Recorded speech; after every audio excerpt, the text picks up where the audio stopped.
I'm talking about 1948. Get what? 1948. Get away from me. You fucking hit me. You're going to be in serious trouble. 80 years. Get that man away from me. 80 years. Can you get him away from me? You get away he's from standing me. in my space. If I have to push him, I will. You come on then, push me. If you touch Come me on, first, then. you touch me Push first, me. I will. And I'll get the cops. Go on, push me. You should have shamed yourself on the anniversary of what happened Push this round. me. You're wearing That's that. why I'm wearing it. No, you're not going to do this. Not going to do what? I'm not committing a crime. Yes, you are. You're doing Right. something if that is... I am, then call the police. You call the police and you let them know that you have an issue with this. You disgusting little human being. It is the second anniversary of the October 7 terror attacks. And unfortunately, the past 24 months have actually resulted in more hate, more intolerance, and more hard-left violence on the streets of the United Kingdom. The behaviour from the hard left today has been as despicable as you can imagine.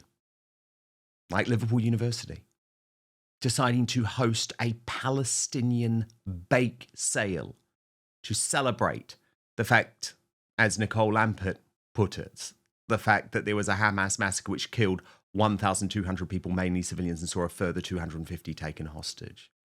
As my former colleague Colin Brazier wrote, what Hamas did 2 years ago tomorrow in Israel was a species-level degradation, a low watermark in the story of human cruelty, and at this university, this British university, students will mark it by selling cakes.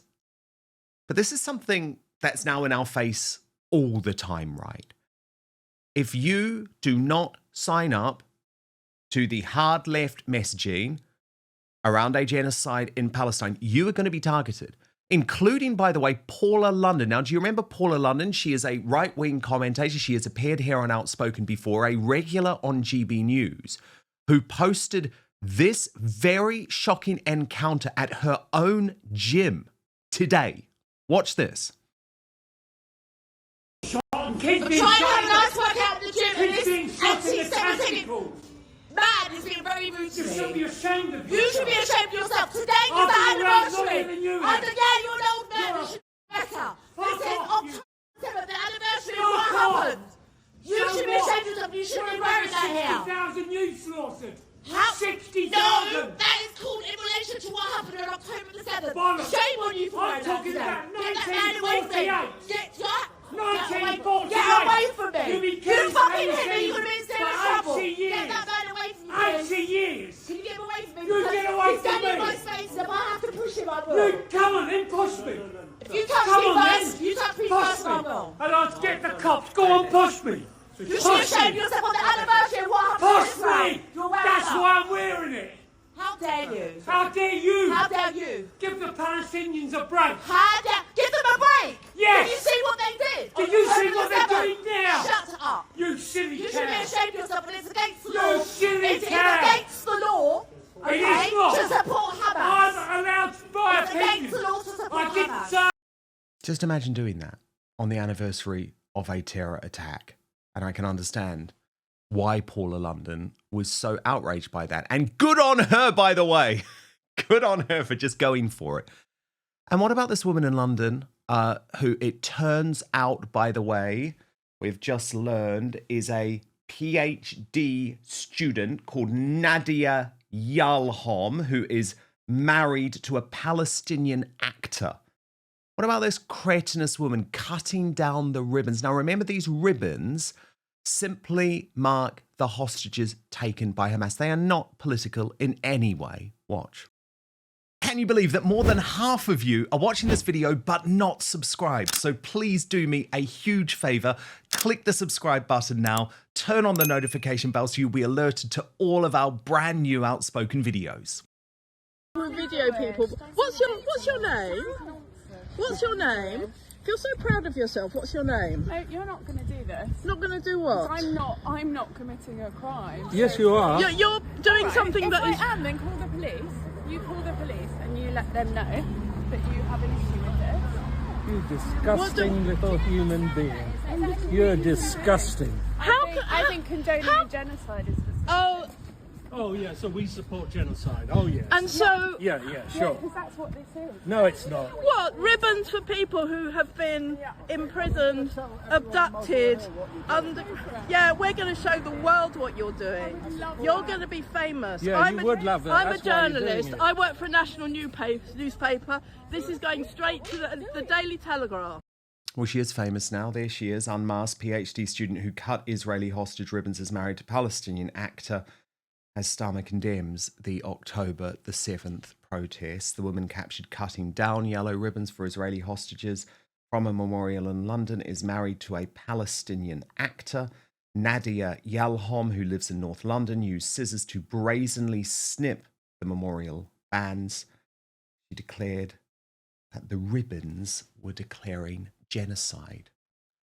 Heidi Backram also pointed out, actually, before we get to her, let me show you young Bob, because he has just been at King's College University in London today, and this is what's going on. Calls for the Intifada.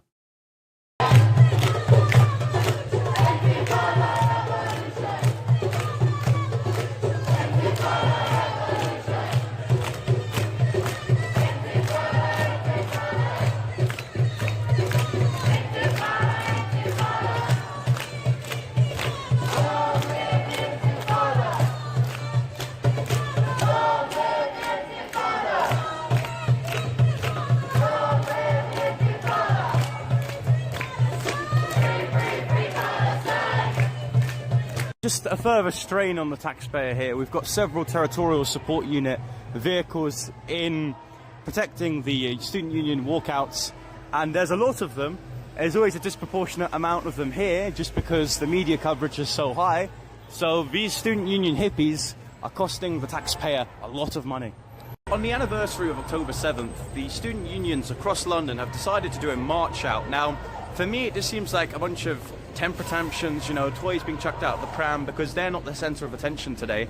I mean, you could have perfectly took another day out your calendar and decided to protest then, but you decided out of all days to decide to protest, you're doing it today. Of course, it's on the anniversary of a terrorist attack. A few days before that, there was a Manchester terrorist attack on a synagogue, and it's also close to the anniversary of the Battle of Cable Street. So if they're not the ones receiving the attention, they have to cry about it. And Heidi Backram posted, my husband, Adam Mannett, was just speaking about the murder of his relatives on the October 7th event at Sussex University. Some students were stood around laughing, so he called them out. I'm talking about someone in my family dying. Is that humorous to you? They looked sheepish and claimed to want to listen. They didn't. After a minute, they slunk away. The dehumanization of dead Jews is so intense that people laugh. That's what leads to violence at synagogues, and she captured what happened on video. The footage we have and all the details that I'm telling you is because of, is there something funny? I'm talking about somebody of my family dying. Is that humorous to you? I'm asking, why are you laughing? Please, listen. Thank you, respectfully. We know all these details, and I can recount all these details because it was live streamed. And look at this, on the anniversary day, a new video has been released featuring a whole load of celebrities, like a former star of Little Mix, calling for an all to London protest this Saturday. And of course, this was all timed around the release.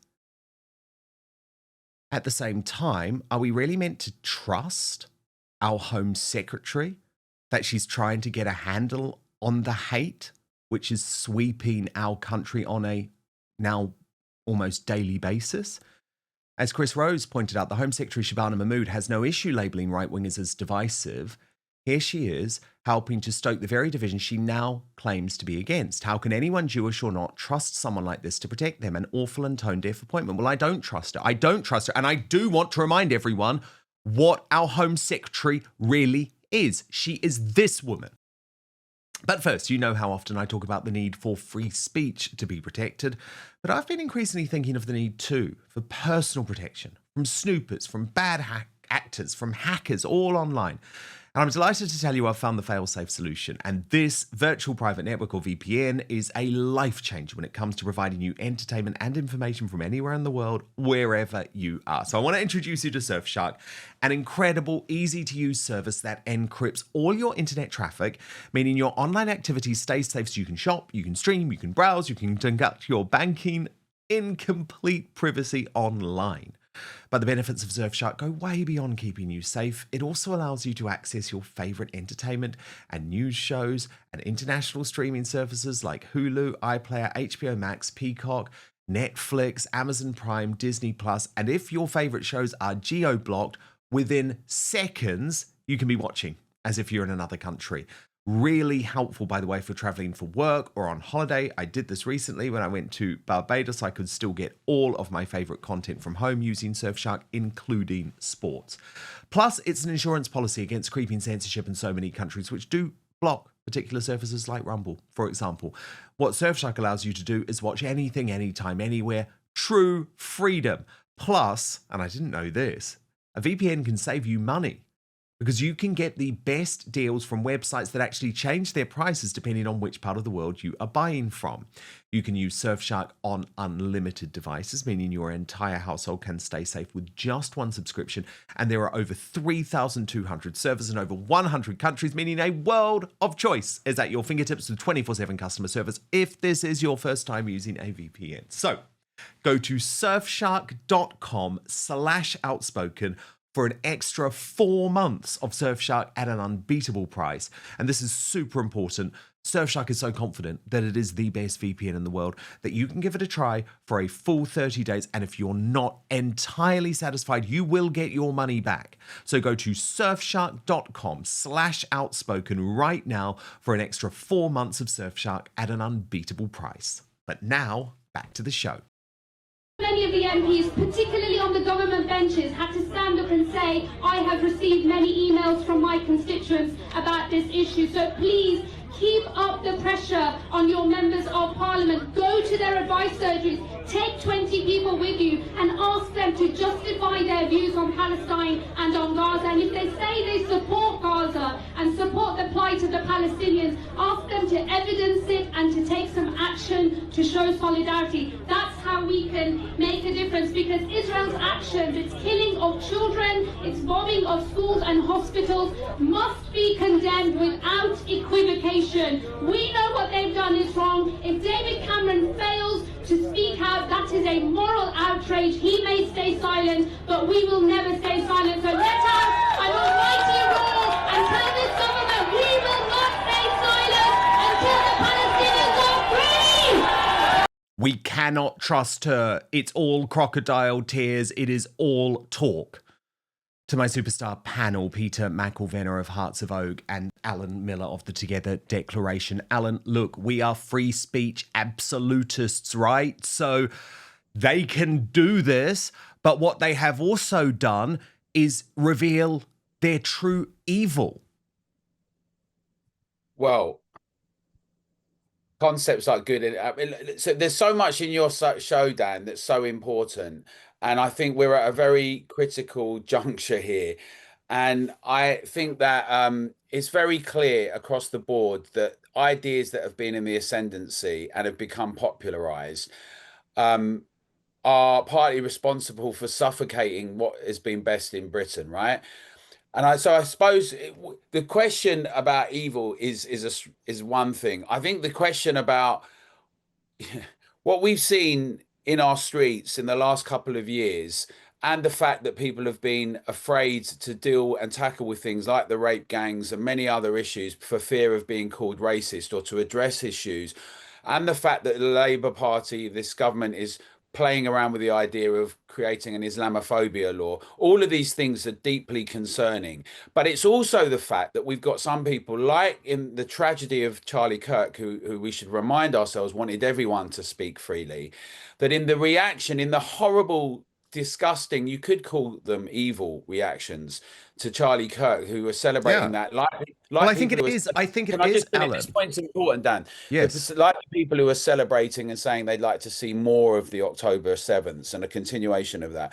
But the point is that in the reaction to the reaction, people can also end up becoming very vociferous and shutting down speech. And we're at a real difficult point.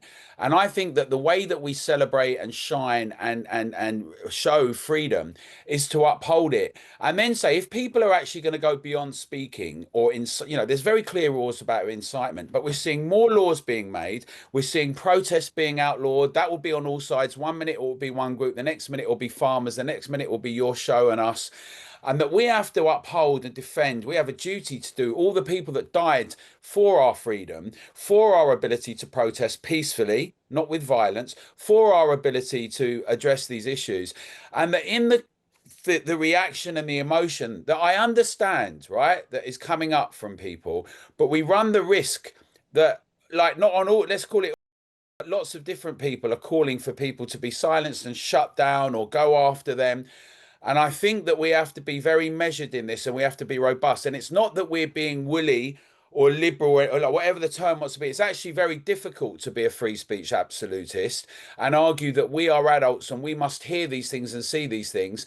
But equally, to be able to be critical, to be able to ridicule, and also to make distinction between what is speech and what are actions, and to use the law, not create ever more laws, but use the law that the laws that do exist to stop people who are attacking us and want to attack us, and also to use our speech to demonstrate and show and illuminate those people who want to do that. So in that respect, I think that's essential, and that we have the public be able to do it, and we don't allow that to be shut down by anyone. Totally. And I'm not disagreeing with that. But what I am being very clear about is that we are seeing a lot of evil, because I believe celebrating death, even of your opponents, is evil. Yeah. And I believe cutting down ribbons, which are literally meant to represent people who are being held hostage, is evil. Yeah. And I actually also believe that man in the gym confronting Paula London wearing the T-shirt "Being Against Genocide" is not anti-Semitic on the anniversary of October the 7th, following a terror attack that has killed Jewish people, meaning that Jewish people are fearing for their lives in the United Kingdom. I believe that is evil. Now, I'm not saying it should be shut down. I'm not saying any of these people should be arrested, but I do think they do illustrate true evil. And Peter McElvenna, I was speaking about this with my fiance actually last night, and I was just thinking, my God, like, just imagine for a second if we had watched on the right the shooting of Owen Jones in the same manner that we watched the shooting of Charlie Kirk. I mean, Owen Jones, I think, is probably my political enemy, right? My political nemesis. I disagree with him on everything. He has been personally disgusting to me. He has tried to get me cancelled and jailed on total lies.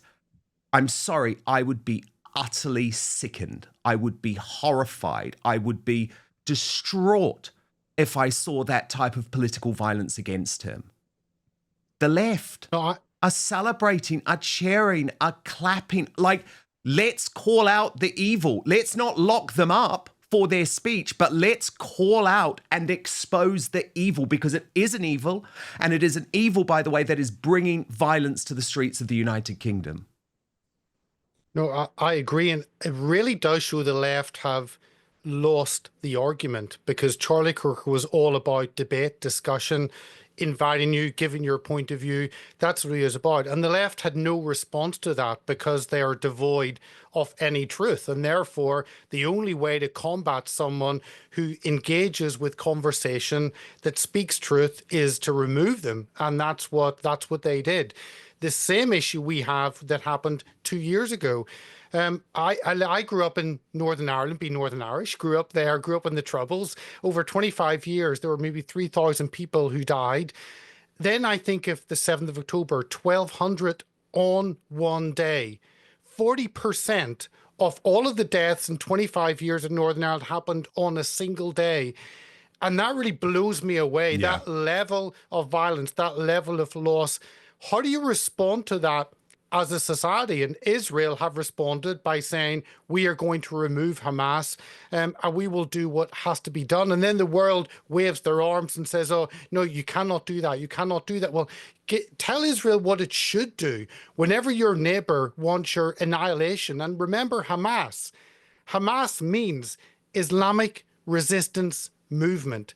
That is at the roots. I go back to what I said before. This is a religious issue of Islam refusing to live side by side with Jews. And I think we need to be aware of that. And only again when we understand this is a religious war. It is not about land. It doesn't matter what land Israel give or take. That's not going to be enough. It is the annihilation of Israel. And when we see people on the streets of London every week for the last 2 years calling, in effect, for the annihilation of Israel, that makes you wonder, it makes you concerned, it makes you think, what society are we currently living in the UK? That fills me with fear, fills me with dread.